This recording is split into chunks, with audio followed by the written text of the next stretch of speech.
Yo, yo, yo, yo. I'm your host, Larry Keith. This is the first episode of the 330 podcast. And man, I got a great interview, man.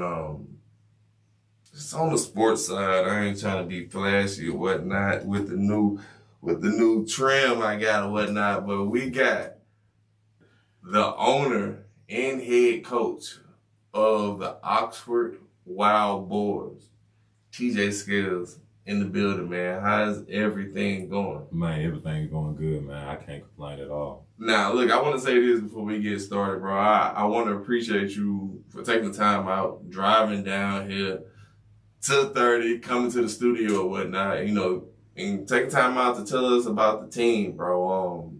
Before we even get started, man, can you just tell me a little something about you? If it was a person right now watching it and know nothing about you, like, introduce yourself, man. Man, as he said, man, my name is TJ Skills. I am the owner and the head coach of the Oxford Wild Boars. I'm originally from New Albany, Mississippi, but I grew up in Waterford and Oxford for the majority of my life.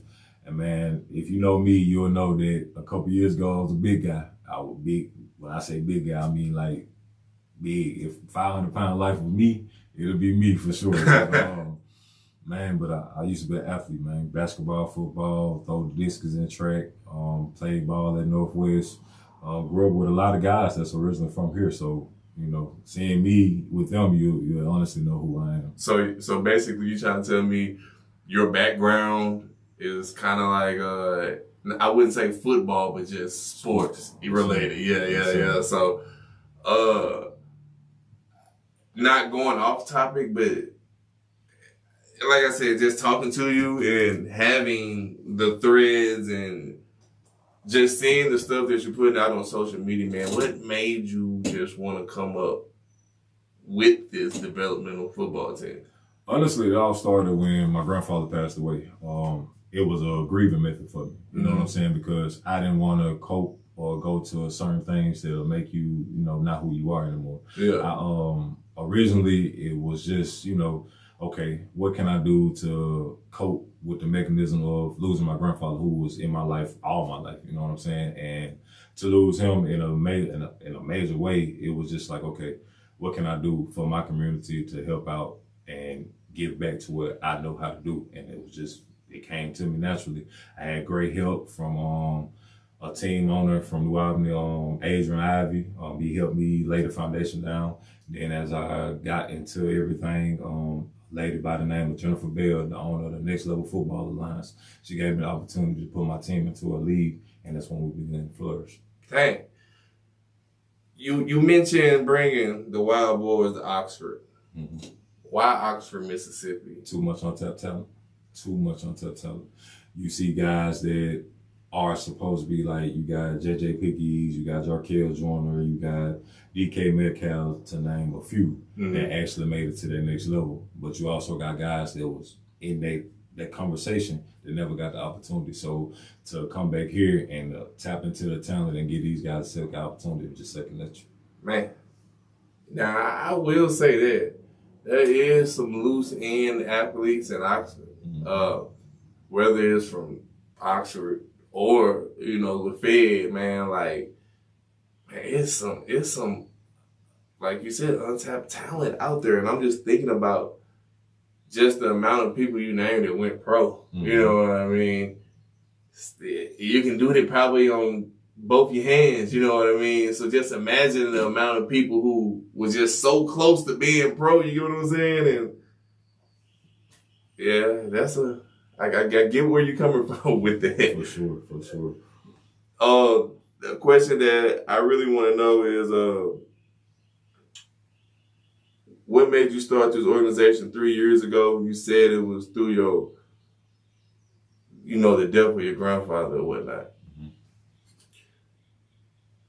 Even though there was a coping mechanism, why not start at a younger age for with kids? Why did you want to go straight to just grown man, if that makes sense? Yeah, it makes complete sense. Well, you have a lot of youth teams around, and a lot of people would take their kids to a team that's actually flourished and already had a well-known name for themselves. And, let's just be honest, man. Our generation is the new OGs. Yeah. You see what I'm saying? And the young guys, who they following them, who they got behind them to support them to make sure, hey, I ain't got to put no gun or no weed in your hands, but I can give you an opportunity to do something better. Right. So it was just more so second nature. Now let's get these young guys the opportunity and keep them out of jail, because where I originally started at in Holly Springs, man, you got a prison right up the street from the football. Right up there. Yeah. So you like, man, everybody there, they like, man, if I get in trouble, I'm going right up the street to this jail or this prison that's right across the street from the jail. So you just like, okay, how can we keep that to a minimum? And that's what I've done so far. A question I have to ask, and you're gonna think I'm being funny, but it's gonna make a lot of sense, man. You play. We was talking. You said you play the game systems, right? Mm-hmm. All right. You play college football. You play the Madden. Are you a dynasty type of person, or do you just play straight up? I'm a dynasty type of person. And I ask you that because I can kind of see it's like, man, he doing it, but outside of the game. And not saying I'm giving up the game and whatnot, but I'm just saying like it's just a different style of a mindset. And then when you just was breaking it down, I said, man, this sounds like online dynasty. You know what I'm saying? Truthfully, is because when you play dynasty, you have different levels. You got the GM, you got the head coach, and then you got the player role. Right. I've already did the player role as a youth. Now I have originally, to go back to the question you asked about why not going into the youth, I had a coach by the name of Markeith Washington reach out to me back in 2017, and he was like, man, I need help with the high school team that I graduated from, which is Pastor Kemp. And automatically I was like, you know what, coach, I got you. Let me see, how we operate and what I can do to contribute. Mm-hmm. And so once I got there and I helped him, and the last game of the season, he told me, hey man, wait your turn. Yeah. You see what I'm saying? And then I waited. COVID happened. And then I was just like, you know what? Forget waiting my turn. Yeah. I'm going to go ahead and take it. Just make it your turn. You see what I'm saying? So when I took it off the ground running. And like I said, man, with the people that supported me or that was behind me, and we was able to get this thing off the ground, we took it to another level. Mm. So, quick side note. Mm-hmm. Tell you something about Pastor Kemp. When I was in school, we was summer league basketball, and like I said, I went to Oxford. This was my freshman year, but I was on varsity. And they said we had to play y'all in the summer league. I forgot where we was at. But just the name, I said, man, what the hell? I said, who the hell this is? Pastor Kemp. I said, damn, this team not down there. I was like, man, oh shit. I was low-key scared, you know what I'm saying? Then I ran, and that's when I was understanding like the 1A, the 2A, the 3A, and all that type of stuff. I said, oh man, we ended up winning. But just that name itself, Pastor Kemp, hey, intimidate. What's up? Yeah, it really is. But man, Pastor Kemp, once again, that untapped talent. Yeah. You know what I'm saying? Like my class, which is class 2013, we had tremendous talent. My senior class I had more guys that was actually better than me that didn't get the opportunity to play ball. You know what I'm saying? So to see them not be able to get the opportunity to actually flourish in the sport that they love, and also now, seeing them being families, teaching their kids how to play the sport they love, it was just like, man, we gotta be better with the talent, because man, Mississippi slipped on. They slipped on. And I hear the way you talk about the untapped talent in Mississippi. But with you running this organization, what is some of the behind-the-scenes struggles, not necessarily struggles, but like bumps in the roads that you go through with owning a developmental football team and also trying to be the head coach at the same time, Well, with the owner, we're going to break it down. With the ownership side, man, the biggest thing is being a team that has to prove a point. The obstacles is trying to find players, actually proving to the players that this is actually something that, we can benefit from. We can actually get them to the next level. As a head coach, man, it's just finding the right players. Yeah. having the right players, but then once you get to that point to start up, then now they see that there's other teams, so they go follow the trend to go to one of the best teams. So the main thing about it is just proving who you are every time as you step on the field. Like, man, it's time consuming. It's definitely time consuming. But once you put your effort into it, and once you watch everything fall into place, man, everything falls together beautifully. Like, this is my first, and this is me being honest, this is my first losing season in 3 years. You know what I'm saying? Like, and it wasn't because we didn't have the talent. We had the talent. It was just the numbers. Yeah. You know, so now we're looking at it as, okay, we in a full-fledged rebuild. Now we on the verge of trying to find sponsors. Now we want to do everything by the book to potentially become a professional team. And that's my ultimate goal of 2027, going from developmental football to professional. Now we're going from players paying to play to actually getting paid to play. So, and that kind of goes into the next question. It was like, we're trying to get players, you know what I mean? And just saying, for example, developmental football, and hey, you might have to pay, and or semi-pro. How hard is it to pitch that? You know what I'm saying? That pitch to them to do it, or is it more so you don't even gotta do it because they coming to you? You know what I'm saying? Certain players, you have to pitch the idea to them because they've been let down so many times to the point where they don't believe what a person says. Yeah, they actually see it. And so once you actually show them better, you can tell them everything changes. Yeah, true enough, you have to pay to actually play. But if you love the sport that you love, right, you will still do it. And then after you do it, all you seeing is the repetition. Now you seeing other teams that actually looking at you. You going from a person that felt like you was not being seen to now your name is flourishing in the community. Right. You know what I'm saying? So it's a gift and a curse. You know, the gift is you actually get the opportunity, you get the film, you get the setting of being in an environment where you back in a brotherhood, you back in an organization that actually care about you. You know, and not just care about you because what you can do, but actually care about you as a human being. Because like as your head coach, I'm serious. If you're injured, you're not touching the field. Right. And I'm big on that. You can whine, you can fuss at me, you can tell me anything under the sun, but I'm truly big on safety first because at the end of the day, you still got a family to take care of. Still got to go home. You still got to play with your kids. And if you can't play with your kids because you hurt, now I'm down because the simple fact is now your kids got to watch you in pain. So that'd be my main thing. Man, to transition, the flyer says, only the hungry survives. What does that phrase mean to you and the culture you're trying to build? Being who you are and tapping into your fullest potential, that means you're hungry. That means you're going to do whatever it is to survive. But when it comes to the football aspect, you're going to do whatever it is to get to that next level. Whether it's the work that don't nobody see, the time that you put in, the film study that you're doing, it's all about being hungry to get to that point where, oh man, I seen my mama or my dad struggle to get to this point for me to be able to do what I love to do. So now I'm returning that thank you because the simple fact is you did everything for me to get to this point. Now it's up to me to finish what we started. Now this kind of goes into the recruiting pitch as if you was recruiting a player. But right now, for anybody who watching this and is like going back to the statement of what you said, the pitch of, hey, man, I've been let down so many times, you know what I mean? Or some people just got too much pride or all that. What's the pitch right now to get them to want to be part of the Oxford Wild Boars? I'm not here to make you a promise, but I'm here to give you an opportunity. Right. If you love the sport that you love and you want to be a part of it, I can help you get to that level of where you're trying to go. But if you don't apply yourself, I can't help you.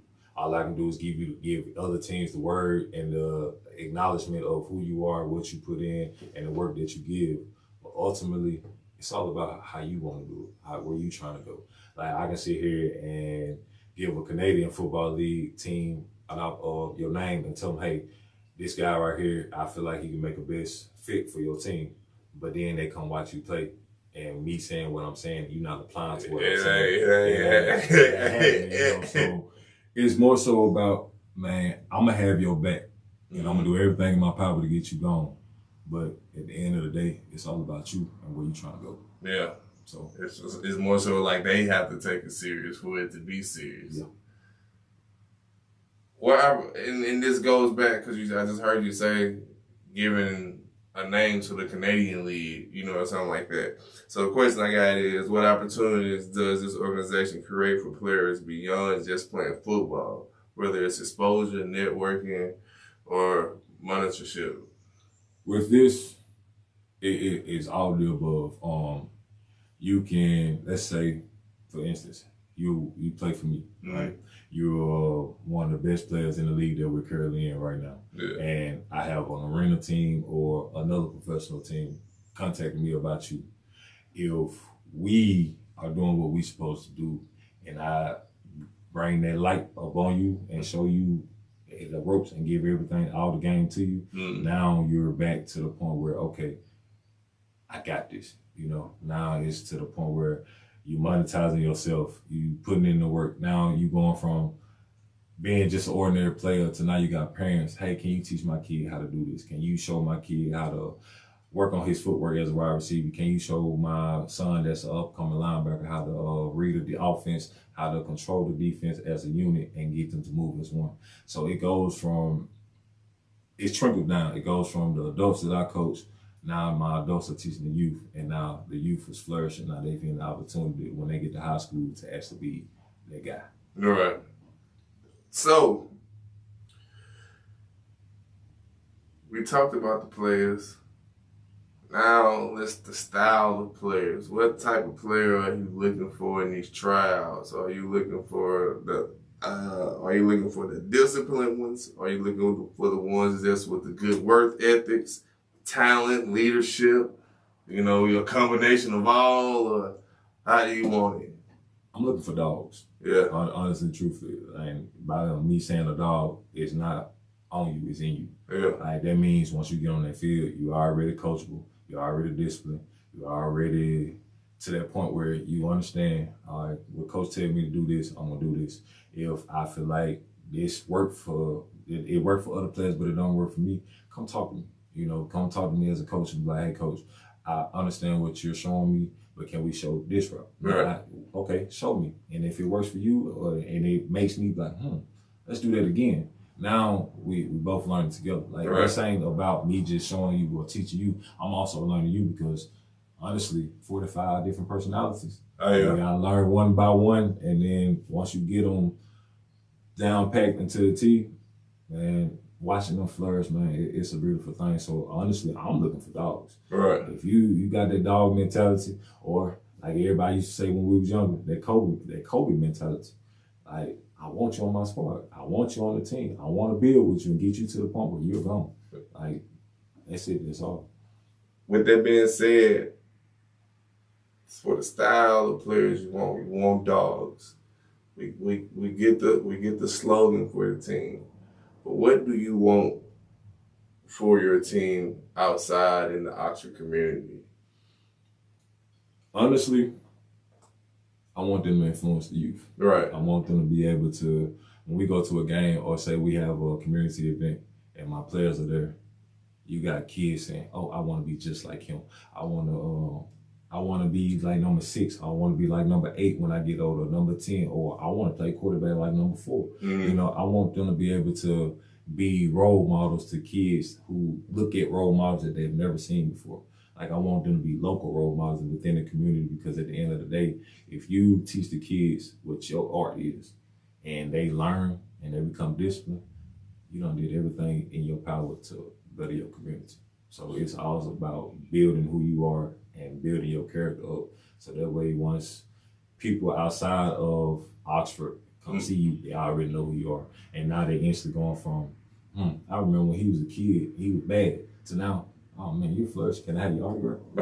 Yeah. So, and basically the last question I was going to ask, which was to fast forward to 2027, where do you see the Wild Boars? What's the vision and what should people expect? You kind of gave me half of that, you know what I'm saying? Man, honestly, it's a championship run for me. Yeah. It got to be a championship run for me, because I've I made it to the playoffs, got beat in the first round, my first year. Second year, we ultimately didn't do as good as we wanted to, but it still was a learning, experience. And then it's like I said, this past year was an experience of learning how to maneuver after a losing season. So now I want a championship. I want to be able to, when we go into the championship game, we leave there with our heads held high. I'm drenched in Gatorade or water, whatever the case may be, but I'm also holding my hand up in the air with a ring on it. So that's the ultimate goal. Now that was 10 questions I had to ask you just off top, just to, give the viewers the knowledge about what you're trying to do and to learn more. Now, this is just individual questions that I just got for you. Mm-hmm. And I'll just start off in general, man. Like, the toughest position to recruit. Lineman. You see me, I want you to see me. I want you to hear me good. Lineman, I don't care if you're an offensive lineman or defensive lineman.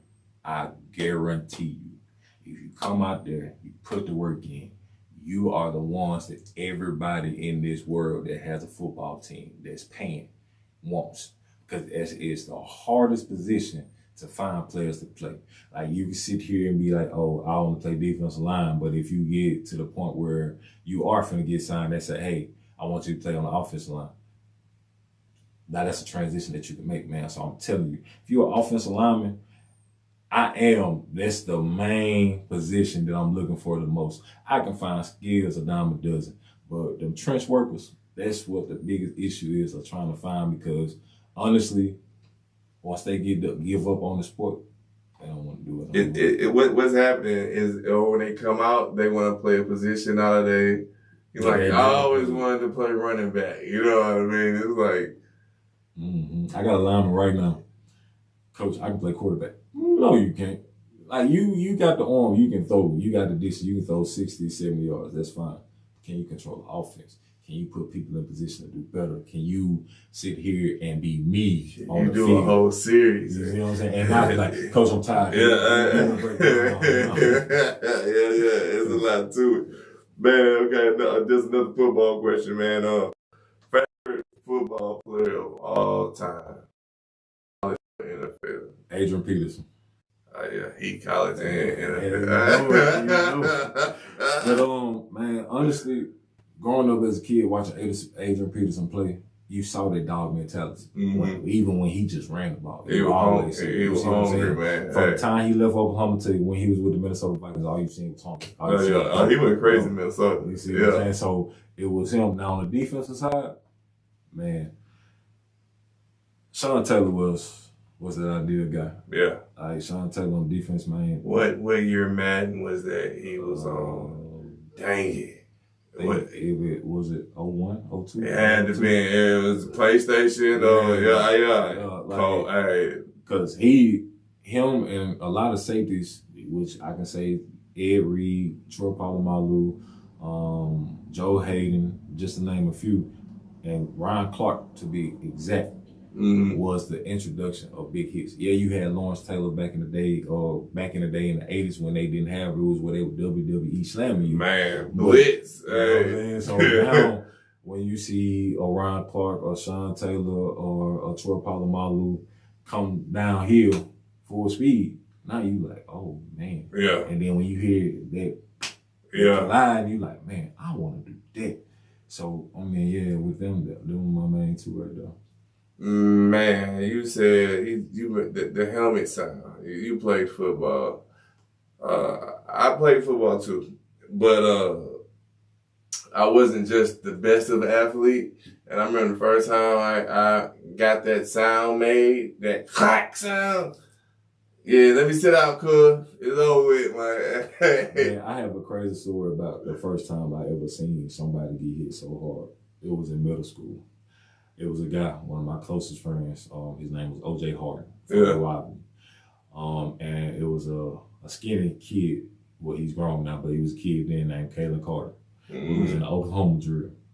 And the quarterback pitched it to him. And O.J. came downhill. Didn't get touched, didn't get phased, didn't get nothing. And by the time Kalen caught that ball, and all you heard was, "Clow!" and you saw the helmet fly back, you saw his little body fold, and you just like, I don't want to get hit by him. Yeah, I had a situation. I think it was JV. That's funny though, but I had a situation where I ran a post and he could have just bulleted it in. For some reason, he lofted it. It didn't have to be lofted, but his loft led into one of the safeties, and they just was just sitting back, catch that shine, and that happened.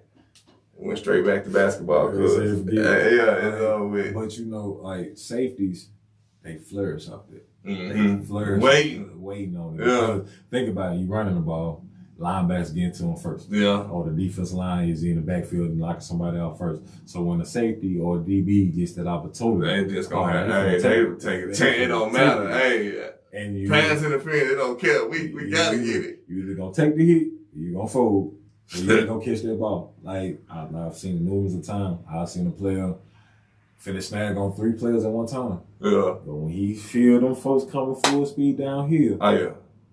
Yeah, I don't need it. I don't need it. It's first down anyway, coach. We got 3 more. And I'm just looking like, man, you could have caught that right. Yeah, I know, coach. I know, but man, I ain't seen him behind me.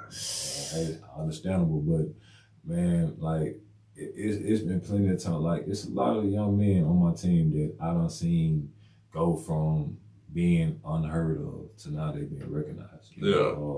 Like for instance, I have a player named Sean Sellers. He's a wide receiver and he's a safety. Mm-hmm. Fastest kid I've ever seen in my life. The fastest kid I've ever had the opportunity to coach. Now I've not seen fast, but I'm talking about game speed fast. Mm-hmm. Where let's say for instance, the wide receiver catch the ball and he's 15 yards upfield. And my safety was on a blitz and he's back there with the quarterback. I witnessed him hawk somebody down and make a big hit and made them fumble.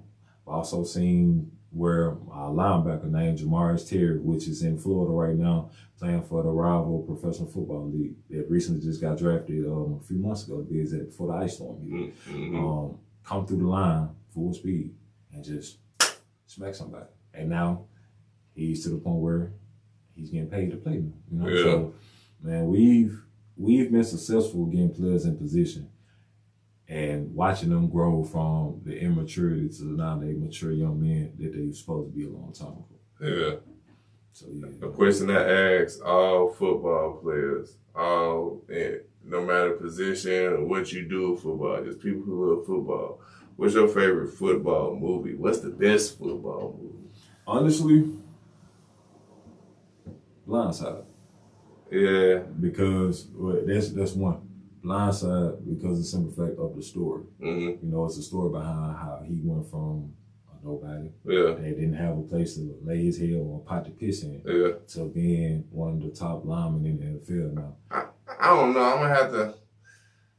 Only reason I ain't gonna sound like Blindside because I kind of knew him personally. L. Miss. Yeah.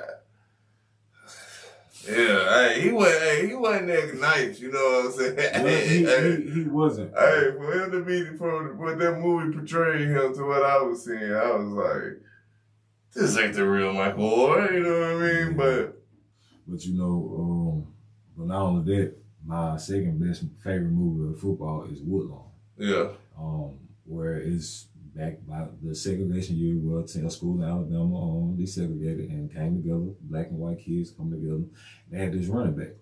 And the running back didn't know what his purpose was with this football team until they met I would say a youth pastor, but he was just one of the guys like from a fellow Christian athlete's perspective to where he used to talk to him about, gave them the message, gave them the word, talked to them more about Jesus and what your purpose was behind this. Because at the time, black people not liking white people, it was strong. So to see that movie, watch that young man flourish, watch how they use Christianity to bring that together, it was more so like, okay, I understand, the struggles of how you go from, you'll never be able to play at Alabama as long as I'm the mayor or the governor of Alabama to now you're the first African American running back that actually did something at some point, So it it's always a message behind each movie. So if you pay attention to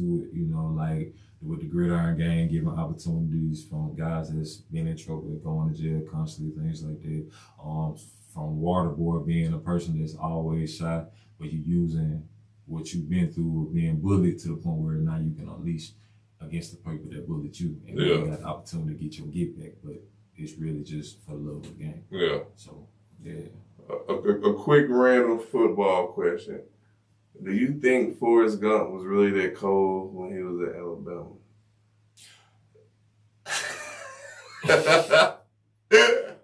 I'm gonna be honest with you. No. I'm gonna explain to you why. Because at that time, who was they really playing against? Right. Who was you really running against? Yeah. You was running against people that was around. You know? So all you did was run, which is fine. But you didn't make no juke moves. Just straight. You straight left and right, and then you go. Then now all of these you're going, you continue to go, and you going outside the stadium. Like, I was like, y'all don't went over with far-fetched with this one. Yeah. Like, don't get me wrong, the message is the message, you know, but you really think he was that cold in Alabama? Like, I just going off the highlights they would represent that. Like, you look at the movie, he's just running.